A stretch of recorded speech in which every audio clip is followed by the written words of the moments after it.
commence sa journée avec ce bon petit déjeuner que j'ai déjà entamé. Le thé est super bon, c'est du thé au jasmin. Je suis pas très thé, mais ça passe super bien. Ça, c'est mes nouveaux colocataires. Ce matin, je vais prendre la douche à l'extérieur. Enfin, à l'extérieur, on va voir ce que ça veut dire.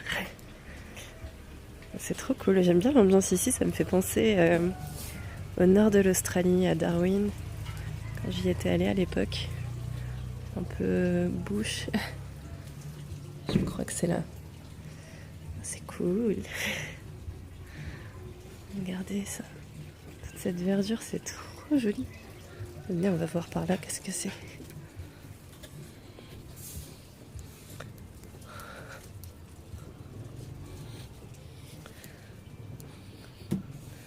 C'est mignon comme tout. Enfin, Paul d'Awa, mais beaucoup de verdure, c'est hyper tropical, j'aime bien. Waouh, les cabanons sont jolis. Je vous retrouve à Banlung, dans la province de Ratanakiri, qui est la province où se trouve le parc national Viraché. Du coup, là, je suis en train de préparer mes affaires pour le trek que je vais faire demain. Donc, je vais partir pour 3 jours et 2 nuits. Du coup, ça coûte 30 $ par jour.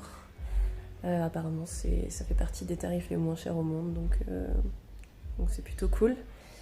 Donc là, je vais vous montrer tout ce que j'ai prévu de prendre. Donc ça, déjà, c'est le sac de couchage. On n'y voit pas grand-chose, je suis désolée. C'est le sac de couchage qu'il m'a passé. Il va aussi me passer un hamac pour pouvoir dormir. Donc ça, il va falloir le porter, tout comme le hamac. L'eau également, on va devoir porter notre eau. Là, c'est ma doudoune, Décathlon, un bonnet, un petit chèche, ma soupe de ski et un pantalon chaud que je prends pour les randos en hiver.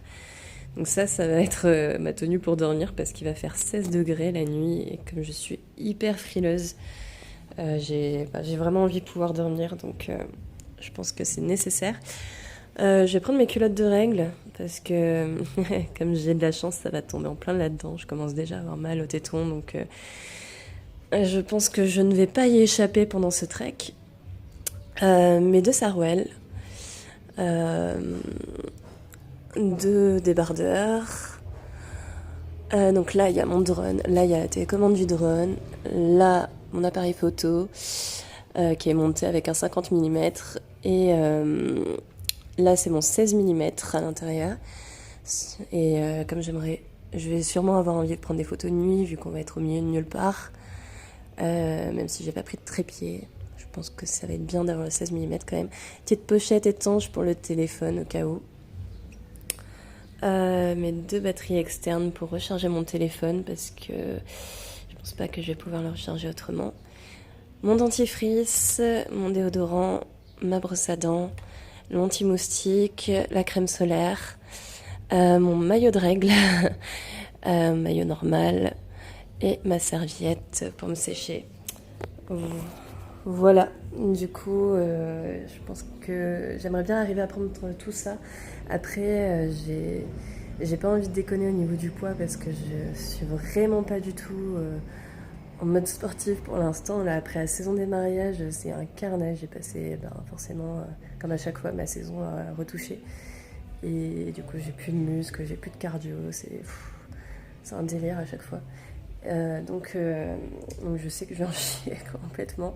Et si mon sac à dos est trop lourd, ça va être terrible parce que le premier jour, on a quand même 5 heures de marche, voire 7 heures pour les lents. Et comme je sais que je vais être lente, je pense que ça va être 7 heures pour moi. Avec un dénivelé entre positif de 500 à 600 mètres. Donc 500 à 600 mètres de dénivelé positif le premier jour. Et moi je suis bien sur du 300 mètres de dénivelé, clairement. Donc on va voir ce que ça va donner. Après les 2 autres jours, c'est cool parce que ce sera plus que de la descente. Donc ça va être génial. Mais dénivelé positif, moi j'ai vraiment... Comme j'ai pas de cardio, j'ai du mal quoi, évidemment. Donc voilà, j'espère que ça va bien se passer, mais je vais vraiment pas faire la mine sur le poids. Donc je vais déjà tester, je vais déjà tout mettre dans le sac et voir ce que ça donne pour avoir le temps d'y penser jusqu'à demain matin à qu'est-ce que je sacrifie pour pas que ça pèse trop lourd. Bon ben ça y est, là j'ai mon sac qui est prêt. Il manque juste le hamac. J'ai aucune idée de combien ça peut peser, donc pour l'instant ça va en termes de poids. Mais s'il faut avec le hamac ça va être terrible, donc je vais aller lui demander de me passer le hamac pour pouvoir avoir la vraie idée du poids que je vais porter demain. J'espère que c'est pas trop lourd. Ça y est, j'ai récupéré le hamac. Je suis pas bien convaincue de mon truc là. Ça pèse quand même. Bon, du coup, ce qui est bien, c'est qu'il m'a dit que potentiellement on partirait que après-demain parce que on serait que 2 si on part demain et donc il vaut mieux qu'on soit 3 pour payer un peu moins cher. Donc ça me laisse le temps de penser à qu'est-ce que je prends pas. Je sens sur mes jambes là. Ça commence à peser, on va voir. Parce que j'ai pas des masses envie d'être le boulet de la bande. Déjà, de base, je suis le boulet de la bande. Je marche très mal. Et si en plus je suis chargée, ça va pas le faire. Bon, ça y est, là j'ai fini de traiter le vlog, de le mettre en ligne. Du coup, j'ai décidé d'aller faire un petit tour. Et juste avant, le proprio m'a donné un petit fruit comme ça. Je vais goûter ce que ça donne.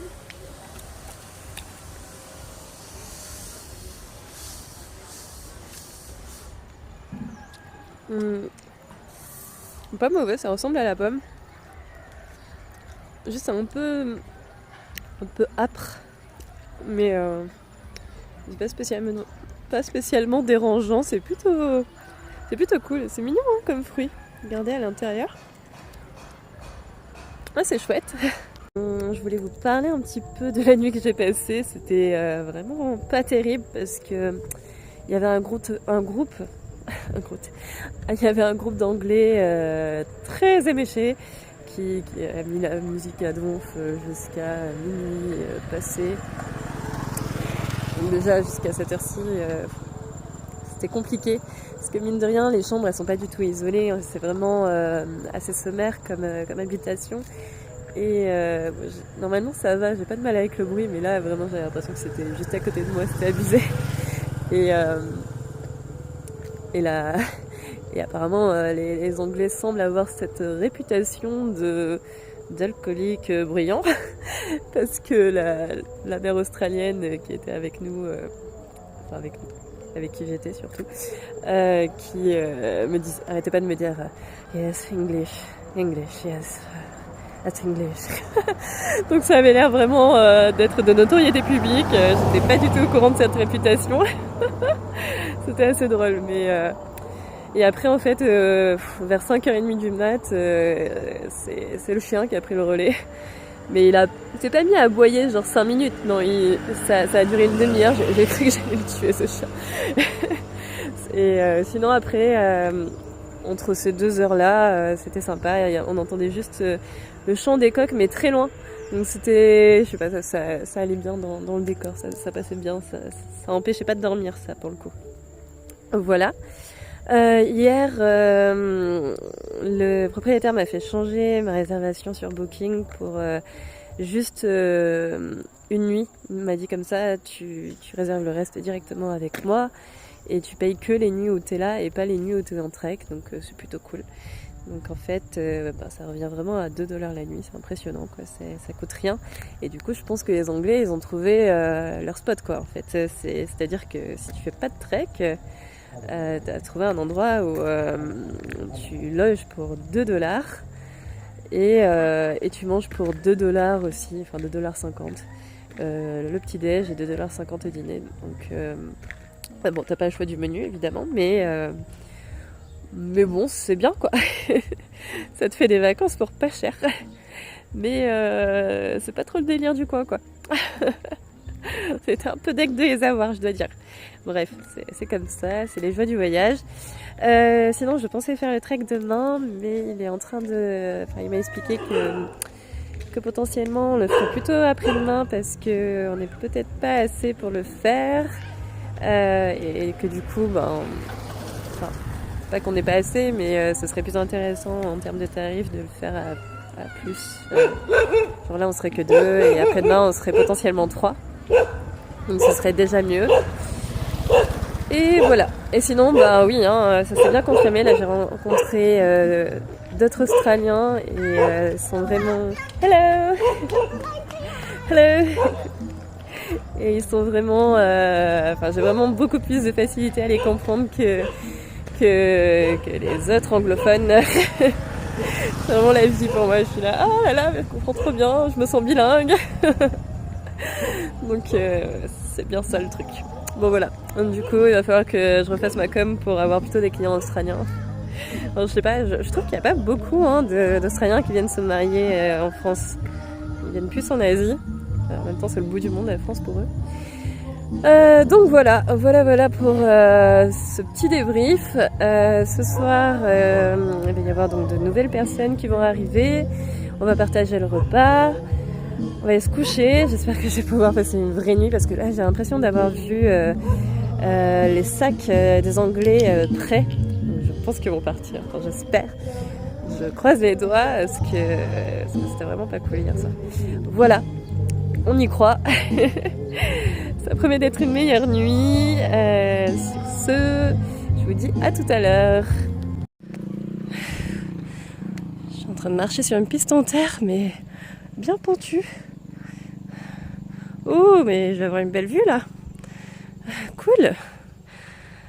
J'ai fait aboyer tous les chiens du quartier. Je suis trop honteuse de ça. Je sais pas par où j'ai passé au retour parce que je suis pas sûre d'être très à l'aise de refaire aboyer tous les chiens.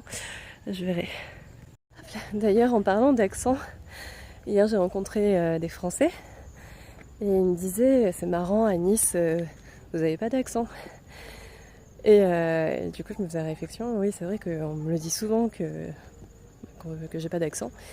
Et à part genre pour rose, jeune, chose, au lieu de dire rose, jaune, chose, c'est vraiment le seul truc qu'on me fait remarquer quoi finalement. Et je me disais que c'était parce qu'on était beaucoup issus de familles d'immigrés finalement à Nice. Mes 2 parents sont issus de familles d'immigrés. Alors que par exemple mes cousines, elles ont leur père qui est natif de Saint-Sauveur, qui est dans l'arrière-pays niçois. Alors elles ont l'accent quand même. Peut-être pas aussi marqué que les anciens, mais à chaque fois que je passe du temps avec elles, direct après je me fais clasher, genre t'as passé un temps avec tes cousines, parce que comme j'ai un mimétisme de langage, dès que je passe du temps avec elles, direct j'ai l'accent. C'est trop drôle quoi. C'est vrai que par rapport à Marseille où l'accent est abusé, il est très fort quoi. Nous je pense que comme il y a beaucoup même de Parisiens qui viennent vivre à Nice, ça fait qu'au final on est entouré de beaucoup de gens qui ont peu d'accent et on le perd quoi finalement. Donc voilà, c'était la petite note accent. Là, je suis devant une école, apparemment ils cherchent des professeurs volontaires, donc pour ceux qui veulent, la région est sympa. Oh c'est chouette là. Il y a moins de déchets que sur tout le reste de la piste. Du coup c'est chouette d'un coup, avec ces jolis palmiers. Ça fait vraiment trop de la peine tous ces déchets, je sais pas qu'est-ce qu'il est possible de faire pour ça, c'est abusé. Ah et aussi hier soir le français m'expliquait qu'il s'était renseigné pour voyager à moto dans l'Asie du Sud-Est et du coup il m'a dit donc qu'il fallait plutôt acheter une moto au Vietnam parce que la plaque d'immatriculation du Vietnam est valide dans les autres pays de l'Asie du Sud-Est, et alors que c'est pas le cas pour les autres pays.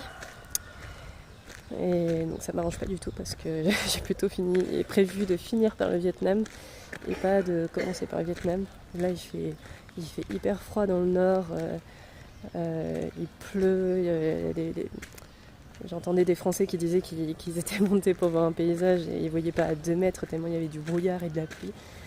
Donc la flemme. Et donc voilà, ça promet pas d'être ça, ce serait plutôt en location, je sais pas, il faut que je trouve des informations là-dessus.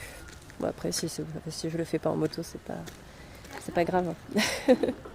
Mais ça a l'air sympa là, je les vois tous passer, enfin tous les locaux, hein, pas les touristes. Mais ça donne trop envie quand même. C'est tellement la liberté en fait que ça me fait vraiment réfléchir. Voilà.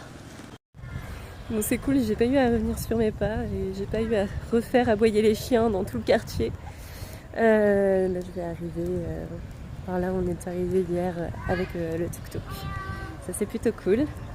J'ai détaché mes cheveux, c'est un bordel. Je vais essayer de faire quelque chose de tout ça parce que j'en ai un peu de marre de voir ma tête ainsi. J'arrive pas vraiment à m'y faire en fait. J'essaye mais non. Mais il y a un mariage! Waouh! Je meurs de ce plastique, mais regardez quoi. Regardez. Il y en a partout. C'est une déchetterie quoi, partout. C'est abusé. Hein. Quel enfer.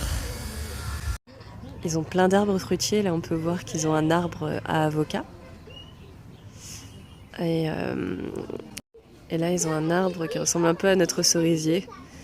Avec des fruits qui deviennent rouges. Ah, c'est flou. Qui deviennent rouges et qui ont plein de verre quand ils deviennent rouges, n'est-ce pas? Je vous retrouve ce soir. Je suis trop contente. Les Anglais sont partis. On va bien dormir ce soir. Je suis méchante, mais c'était tellement dur hier. Et en plus, il y a une Française qui est arrivée là tout à l'heure, donc je suis hyper contente. Apparemment c'est avec elle que je vais faire le trek, plus une autre personne, je sais pas encore qui, cette troisième personne n'est pas arrivée. Donc c'est trop cool, je suis ravie. Mon bon petit repas du soir, des bonnes nouilles, en bonne compagnie. Et coucou, je vous retrouve le lendemain pour clôturer ce vlog. Donc c'était super sympa, on a passé la soirée donc avec la jeune fille qui a mon âge, française qui est arrivée hier soir, donc c'était chouette, on a bien papoté, elle fait un voyage d'à peu près autant de temps que moi, donc, et on en est à peu près au même niveau de notre voyage, donc c'était sympa. Et voilà. Bon, sur ce, j'espère que ce vlog vous a plu. Je vous souhaite une belle soirée et je vous dis à demain. Ciao ciao.